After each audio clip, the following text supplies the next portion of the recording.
I will teach you everything I know about getting crazy grades. And if you implement what I say, it will be difficult, but it will literally save your mental health within a week and free up so much time that you can dedicate towards doing things that actually matter, like spending time with your family and, playing with your cat. The first and most important step that you can do right now is to set a really big goal. If you're a student, which you probably are if you clicked on this video, then make the goal something very high compared to where you are right now. So if you're on average getting C's in all of your classes, then make it a goal to get all A's. The reason I want you to make an ambitious goal is because if you make a really small, like tiny goal, there really won't be any point because you won't be that motivated to work towards it. If you make something that's really difficult but you know is achievable, you're gonna work harder to achieve it. And the best part is, you don't even have to achieve it. For example, I haven't gotten a single 100% on a chemistry test this whole school year.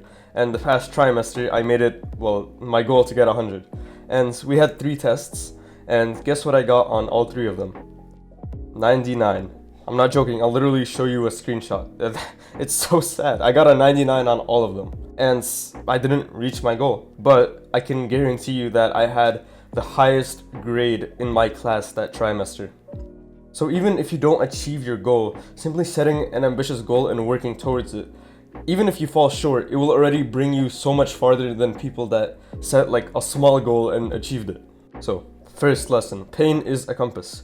In studying and in all of life, there's the concept of the 80-20 rule, that 20% of something brings you 80% of the results. And that basically means there are tasks that you can do that are the highest ROI, return on investment. If you want to get jacked, going to the gym will be a higher ROI than sitting there and researching a workout plan. Because researching a workout plan will help, but not nearly as much as going to the gym, right? Pretty simple. Basically, there are tasks that give you more value per second of your time.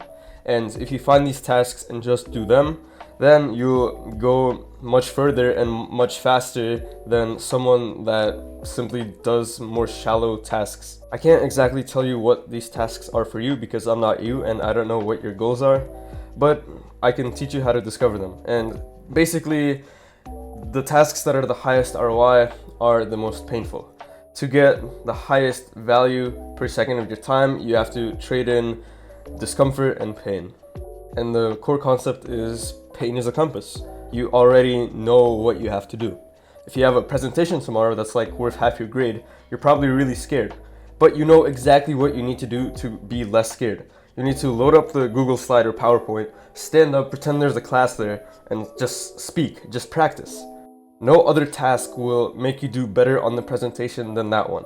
If you have a final test tomorrow, you know for a fact just highlighting the textbook won't do nearly as much as doing the practice papers. But I also think there is this almost fear of failure that comes with doing this high ROI task, because doing this task means that you're committing yourself fully to this test or this presentation. And that means if you're committing yourself fully, you're committing yourself to the fact that you might fail. You might get like a 50, you might get yelled at by your parents or your teacher. So sitting there not doing the practice papers, highlighting the textbook, it's almost like you're avoiding this confrontation with this future test. But that's kind of stupid because you know you're going to confront it eventually. So here's an action step that you should really consider doing. Every day, wake up and the first thing you do, like get out of bed, come to your desk, the first thing you do is for 2 minutes, work on the hardest task of the day. And you know what that hardest task is because it's the most painful. It's the one you're most scared of. Set a timer for literally 2 minutes, and once the timer rings, you're free to go and like do whatever you want. But for 2 minutes, you have to work on it. It could be as simple as just loading up the Google Slides and opening them. That's it. And then you can go do something else. But after you load up those Google Slides, then you'll realize, okay, well, I might as well practice for the presentation, right? Because, well, you've definitely heard this. The hardest part is just starting and opening the thing. So if you do that every day, your grades will skyrocket in like less than a week. Okay, so for some actual study tips, the whole section beforehand was kind of more theoretical, and these are the actual study tips that I'd use if I wanted to get good grades. I'll split this into 2 sections, one for subjects like history or something where you need just brute memorization, and the other for more STEM oriented classes like math, chemistry, physics, stuff like that. Because I usually split like school into two sections: memorization and logic. Usually most subjects fall under one of these categories. So for memorization, it's pretty simple. You've probably heard this advice, but basically learn everything chunk by chunk. Don't try to learn everything at once. If you need to memorize some information in a history textbook, just do it one page at a time. Read the whole page, then go and do something for 5 minutes, come back, but before opening the page, just try and recall everything that, well, you read. If you remember 20%, open the book again, read it, then close it, come back in 5 minutes, and then do it all again. And over time, you'll start remembering more and more and more. And that's just active recall. You can search it up if you don't believe me.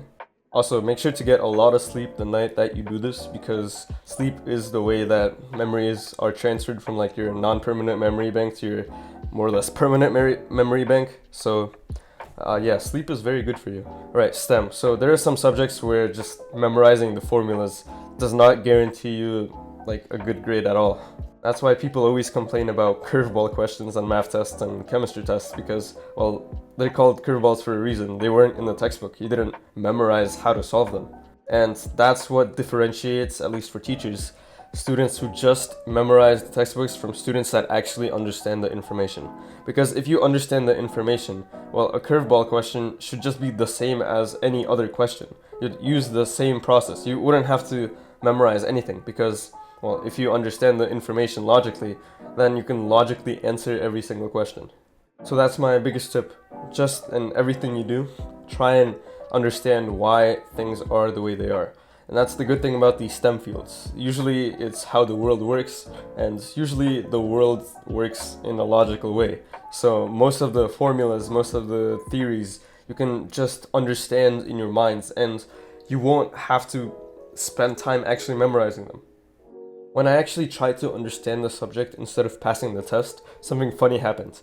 I actually did better on the test, but I also started liking the subject more. Because when you really look into it, stuff like math, stuff like chemistry, physics, it's actually really interesting when you get into it. But if you don't get into it and all you care about is getting that A on the test, well then it's not interesting. It's boring, it's painful, it's just annoying. In summary, you know what tasks will make you succeed. And just choose one task to work on, and in the morning wake up, do it for 2 minutes, and then you can continue working on it, or you can just go do something else. I'd recommend continuing to work on it. That's why I said this will be difficult, because the most results come from doing the most difficult thing.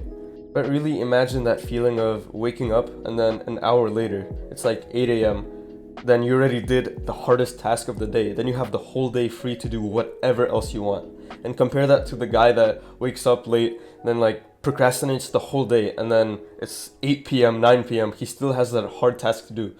And then he spent the whole day just worrying about it, not even enjoying anything he was doing. So yeah, I really hope this helped you. It's how I managed to get all A's for the past 2 years in my high school. And I know I haven't hit junior year yet, so I can't really be talking, because junior year I have like 70 APs. But I believe that I'll just use the same things I talked about in this video next year and like in college and university. I don't see why I wouldn't. I truly believe these are the 20% that gives you 80% of the results. So yeah, bro, thank you. Go do some push-ups.